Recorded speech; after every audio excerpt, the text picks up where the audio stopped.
शराब नीति घोटाला मामले में मुख्यमंत्री अरविंद केजरीवाल को ईडी ने 21 मार्च 2024 को गिरफ्तार कर लिया था, लेकिन अभी भी केजरीवाल की मुसीबतें कम नहीं हो रही हैं।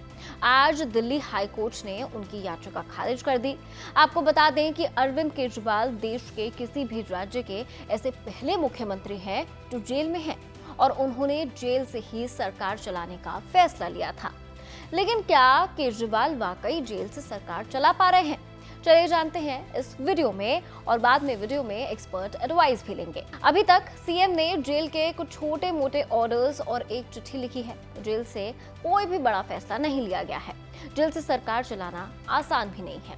दरअसल एनसीटी दिल्ली एक्ट के मुताबिक दिल्ली में कामकाज और किसी फैसले से संबंधित फाइलें केंद्र सरकार और उपराज्यपाल को मुख्यमंत्री के जरिए ही भेजी जाती हैं। लेकिन अरविंद केजरीवाल के जेल जाने से ये मुमकिन नहीं है। सीएम अपने मंत्रिमंडल के मुखिया होते हैं और मंत्रिमंडल के सभी फैसलों की जानकारी उपराज्यपाल को सीएम के जरिए ही भेजी जाती है, जो जेल से संभव नहीं है। अरविंद केजरीवाल के पास भले ही कोई पोर्टफोलियो नहीं है, लेकिन बहुत सी ऐसी सरकारी फाइलें होती हैं जो सीएम के देखने के बाद ही आगे बढ़ती हैं। अरविंद केजरीवाल तिहाड़ में रहते हुए केवल न्यायिक जरूरतों के कागजों और दस्तावेजों पर जेल प्रशासन की अनुमति से अपने वकील के जरिए साइन कर सकते हैं या उन्हें देख सकते हैं, लेकिन सरकारी फाइलों को देखना या उन पर हस्ताक्षर करना मुमकिन नहीं है। सीएम अरविंद केजरीवाल तिहाड़ में रहते हुए अपने मंत्रिमंडल के सहयोगियों से भी मुलाकात नहीं कर सकते, क्योंकि उनके मुलाकातियों में मंत्रिमंडल के सहयोगियों का नाम शामिल ही नहीं है। अब तक केजरीवाल जेल से कैसे सरकार चला रहे हैं और आने वाले दिनों में वो कब तक सरकार चला सकेंगे, इसे और विस्तार से समझने के लिए हमने वरिष्ठ पत्रकार निपुण सहगल से बात की है। देखिए, केजरीवाल जेल से सरकार कैसे चला पा रहे हैं, ये सवाल ही अपने आप में सही नहीं लगता है, क्योंकि सरकार चलाने का मतलब क्या है? सरकार के मुखिया होते हैं मुख्यमंत्री, और मुखिया की हैसियत से वो मंत्रिमंडल की बैठक बुलाते हैं, बैठक में फैसले होते हैं, उन फैसलों को वो लेकर उपराज्यपाल तक जाते हैं और उपराज्यपाल से सहमति लेते हैं, क्योंकि मुख्यमंत्री की एक अहम भूमिका है मंत्रिमंडल और उपराज्यपाल के बीच में एक कड़ी का भी वो काम करते हैं। इसके अलावा मुख्यमंत्री अपनी तरफ से भी आदेश जारी करते हैं शासन को चलाने के लिए, उन पर अमल हो रहा है कि नहीं वो उसे सक्रिय रूप से देखते भी हैं। ऐसी बहुत सारी बातें हैं। वो सक्रियता इस समय अरविंद केजरीवाल नहीं दिखा पा रहे हैं, क्योंकि वो जेल में है और जेल में लागू होता है जेल मैनुअल, यानी कि वहां पर वो मंत्रिमंडल की बैठक बुलाएं, फाइलों को वहां मंगाएं, फाइलों को वो देखें, उस पर दस्तखत करें।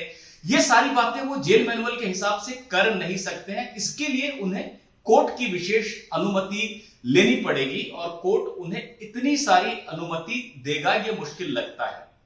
तो अभी सरकार चला नहीं रहे हैं केजरीवाल, सरकार चल रही है खुद ब खुद ऑटो पायलट मोड में। पहले से जो लिए गए फैसले हैं, पहले से जो बनी हुई नीतियां हैं, उनके आधार पर मंत्री या ब्यूरोक्रेट्स आदेश जारी कर रहे हैं और उस पर अमल हो रहा है। लेकिन मुख्यमंत्री का आखिरकार सक्रिय होना जरूरी है, जो सक्रियता अभी मिसिंग है।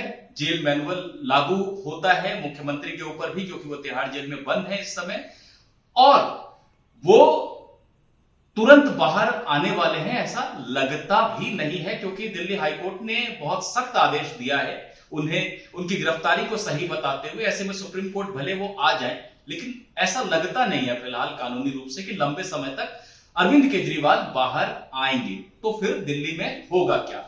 क्योंकि सरकार अभी चल रही है, वो चला नहीं रहे, जैसा मैंने पहले भी आपसे कहा।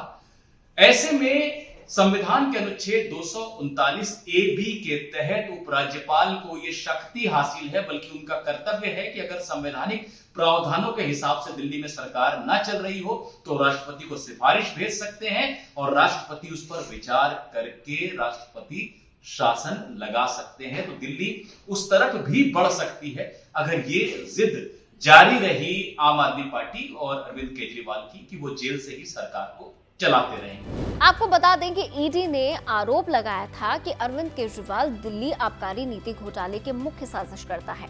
ईडी ने अदालत में कहा कि केजरीवाल कुछ लोगों को लाभ पहुंचाने की साजिश में शामिल थे और इस लाभ के बदले शराब व्यवसायियों से रिश्वत मांगी थी। आम आदमी पार्टी ने गोवा विधानसभा चुनाव में अपराध की आय का इस्तेमाल किया, जिसमें केजरीवाल मुख्य निर्णायक करता है। इस पूरी रिपोर्ट को आप कैसे देखते हैं? कमेंट सेक्शन में अपनी राय जरूर शेयर कीजिए। देखते रहिए एबीपी लाइव।